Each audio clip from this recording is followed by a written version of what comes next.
Jake LaTurner joins us, Kansas Congressman, 2nd District.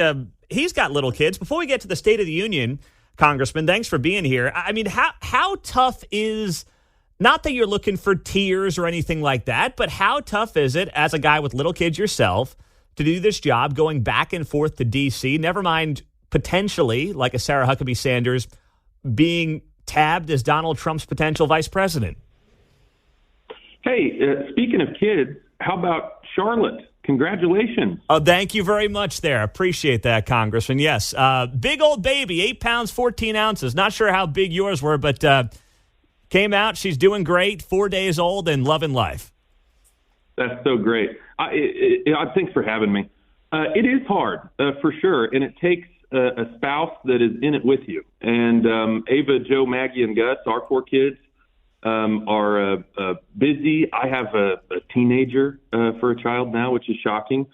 And it is hard. For me, my wife is very supportive. I have a great staff that makes sure that when we're working back home, traveling the district, that we stack up days and do a whole lot of stuff. And then when I'm home, I get to be home.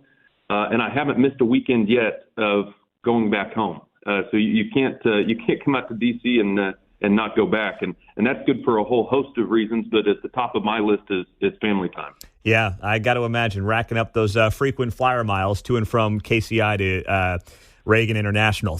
Take me through tonight. State of the Union, you'll be there, obviously. You'll be watching the president and seeing what this speech is all about. Axios has a report this morning, Congressman Jake LaTurner, that Joe Biden will use tonight's State of the Union to admit that prices are still too high, but argue things were worse under former President Trump. Will that work? Yeah, good luck with that. The American people are smarter than that. They know that under President Trump, things were better. It wasn't just the way they felt, they actually were. Prices were lower, consumer confidence was higher.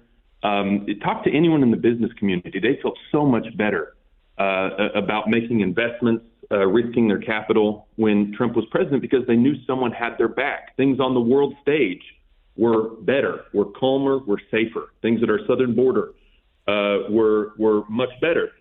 And so the only way President Biden is going to have a successful State of the Union, in my opinion, is to do what I don't think he will, but is to acknowledge the problem. Yes, prices are too high.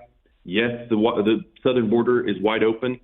But then he's got to propose solutions that solve the problem. He's got to say, we've got to stop spending so much because government spending is what caused inflation in the first place. And then he needs to say, we're going to start building the wall, re-implement Stay in Mexico, and end cash and release. If he did that, we're in trouble in November, my friend.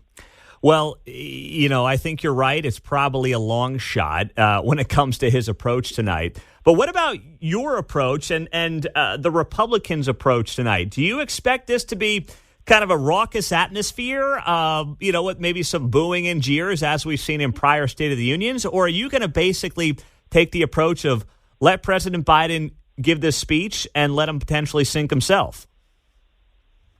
Well, no, he's gonna be crushed under the weight of his own message. But no, it was described to me once that the Senate is like an exclusive country club, and the members kind of act like that, a little stuffy, and the House is like a truck stop. You've got it's noisy, it's loud, it's crowded, and raucous, and so I'm sure you're going to see that tonight. Okay, so you're expecting that, but are we expecting Jake LaTurner to lead any of the cheers or the jeer, or more so the jeers, I would imagine, than the cheers? Is that something you're going to be, the guy standing up yelling, or are you just going to maybe, see what leadership does and go from there?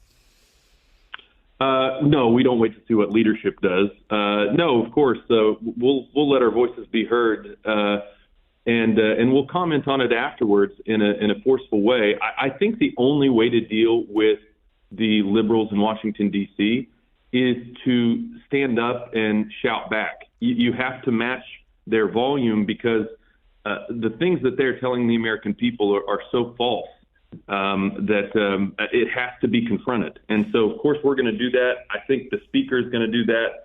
I'm hopeful that Katie Britt is going to have a very forceful, strong message afterwards. because there's two sides to this story. As I mentioned earlier, the border, I mentioned the policies that will solve it. When we talk about cost of living, we know what will solve that. Instead of talking about inflation and blaming government spending, which is the problem, the president, what we see in reports, is likely to talk about price gouging and go after American companies. So his solutions are wrong, and he doesn't really identify the problem in the first place very well, from my experience.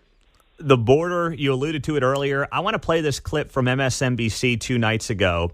Rachel Maddow, Jen Psaki, and Joy Reid talking about the state of Virginia and immigration, and get your general thoughts on this. I mean, if you look at some of these exit polls, I mean, I live in Virginia. Immigration was the number one issue. Yes. I mean, again, these could change in Virginia. Well, Virginia does have a border with West Virginia. Very, very contested area. Build the wall. Like, what? You know, show me you're out of touch without showing me you're out of touch. That's what that clip feels like to me. Jake LaTurner, what about you and how that factors into tonight's State of the Union?